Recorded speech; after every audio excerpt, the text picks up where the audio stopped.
শহুরে জীবন যতই ব্যস্ত হোক, মনকে কিন্তু সবসময় ব্যস্ত করে রাখা যায় না। কিন্তু তবুও বাইরে বেরোনোর সময় ইচ্ছে না থাকলেও একটু প্রেজেন্টেবল হয়ে বেরোতেই হয়। যেমন কারো কারো কথায় একটু হাসি না পেলেও সামনাসামনি একটু হাসতেই হয়। আবার অনেক সময় কথা বলার ইচ্ছে নেই, এই কথাও কিন্তু মুখে বলা যায় না। কিন্তু তখনই কিছু মানুষের প্রশ্ন মানে জর্জরিত হয়ে পড়বো এই তোমাকে আজকে এত কালো লাগছে কেন, এই তোমাকে আজকে এত রোগা লাগছে কেন, দেখতে এত ম্যারম্যারে লাগছে কেন, চোখের তলায় ডার্ক সার্কেল, কি ব্যাপার, কিছু কি হয়েছে নাকি, কারোর সাথে কোনো ঝামেলা টামেলা?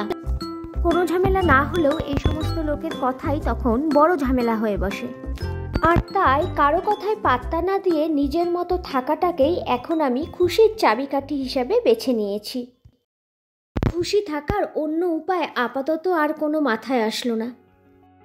রোজকার জীবনে কাজকর্মের ফাঁকে যেই ডার্ক সার্কেলগুলো পড়ে সেগুলো কিন্তু শুধুই মেকআপ করে ঢাকার উপায় থাকে না, সেইগুলোর জন্য প্রয়োজন হয় সুস্থ মানসিকতার।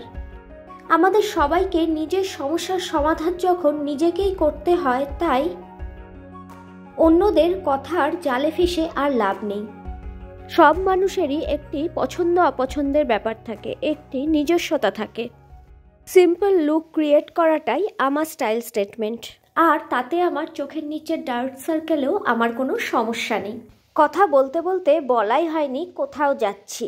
আসলে কোথাওই যাচ্ছি না, একটু জাস্ট বিকেলের দিকে বেরোনোর ছিল বাড়ি থেকে, তাই একটু রেডি হয়ে নিচ্ছিলাম।